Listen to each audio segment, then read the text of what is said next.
juga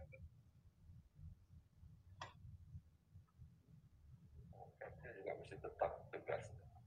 Selamat sore Bapak-Bapak sekalian. Mohon izin Pak, saya Tika, mewakili teman-teman wartawan di Press Istana, ingin memberikan beberapa pertanyaan.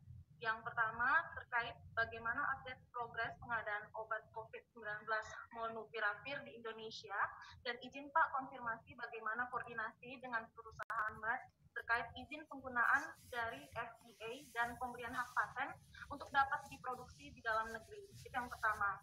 Yang kedua, menyusul izin penggunaan darurat vaksin Sinovac untuk anak usia 6-11 tahun, update terkini bagaimana progres prosedur pelaksanaan vaksinasi untuk anak ini dan apakah mungkin dipercepat penyuntikannya pada tahun ini. Dan yang ketiga, khusus untuk Pak Menko Perekonomian, bagaimana proyeksi PDB Pak di kuartal keempat dan sektor apa saja yang akan digenjot. Terima kasih Pak.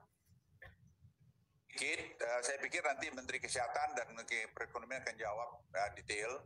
Tapi mengenai obat ini, saya pikir dan vaksin, pemerintah kita sangat agresif. Saya terlibat di dalamnya, dan saya kira pembicaraan dengan Merck maupun dengan Pfizer itu sudah sangat maju. Nanti Pak Budi akan jelaskan. Insya Allah kita akan dapat, dan kita berharap bahwa itu harus ada pabriknya dalam negeri, sehingga kita tidak jadi pengimportir saja, tapi kita menjadi produser. Negara sebesar ini jangan tetap menjadi negara pengimportir, karena pengimpor saja. Kita udah ngalamin kemarin kasus kita, bagaimana sakitnya kita tidak bisa mendapatkan paracetamol karena India diblok. Sakitnya bagaimana kita sudah tanda tangan kontrak untuk dapatkan AstraZeneca ditahan oleh India. Jadi ini pengalaman-pengalaman pahit yang harus kita selesaikan. Oleh karena itu saya himbau importir-importir yang hidup dengan importir saja sudah. Anda pikirlah sekarang untuk investasi membuat industri dalam negeri. Jadi health reform yang sedang dilakukan sekarang ini itu benar-benar untuk kebaikan kita semua. Saya persilakan Pak Menteri Kesehatan. Jadi terima kasih rekan-rekan media. Untuk pengadaan Molnupiravir dari Merck maupun obat dari Pfizer, atas arahan Pak Menko kita lakukan dua strategi. Strategi yang pertama jangka pendek, kita ingin datangkan cepat. Ini import dulu agar sebelum Nataru sudah ada stoknya. Sehingga kalau terjadi, mudah-mudahan tidak ya, terjadi apa-apa di Nataru, kita sudah siap obatnya.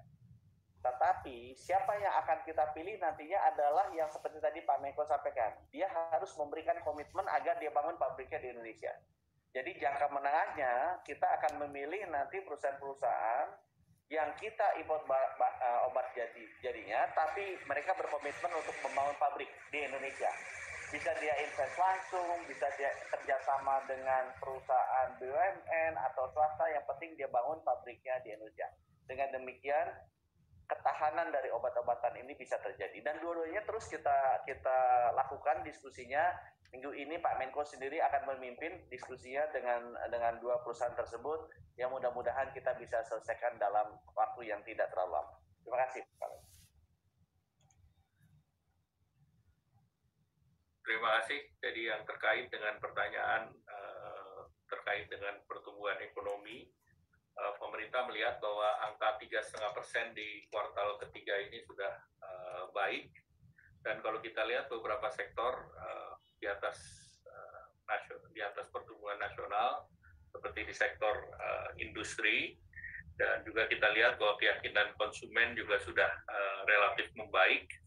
Kemudian juga dari segi investasi juga ada kenaikan, sehingga tentu kalau kita lihat di kuartal keempat, harapannya dengan adanya PMI yang ekspansif, maka kepercayaan konsumen juga kelihatan sudah naik di 95,3, dan kita juga melihat bahwa sudah terjadi rehire, di mana tingkat pengangguran turun dari 9,7 menjadi 9,1 di tahun 2021 ini.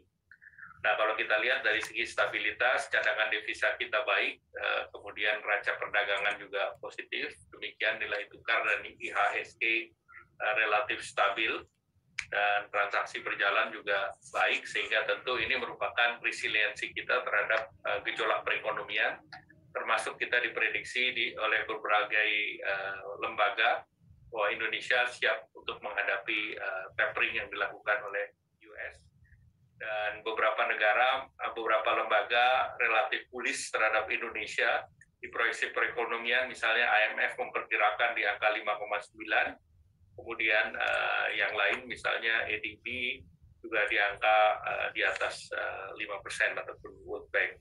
Nah, kemudian kita melihat bahwa ke depan di akhir tahun 2021 ini untuk mencapai pertumbuhan yang 4%, maka di kuartal ketiga kita harus genjot di angka 6%, dan kami yakin karena konsumsi pemerintah yang di kuartal ketiga kemarin juga sempat turun, diharapkan bisa recover di kuartal keempat. Demikian, terima kasih. Baik, terima kasih Pak atas penjelasannya. Saya kembalikan izin.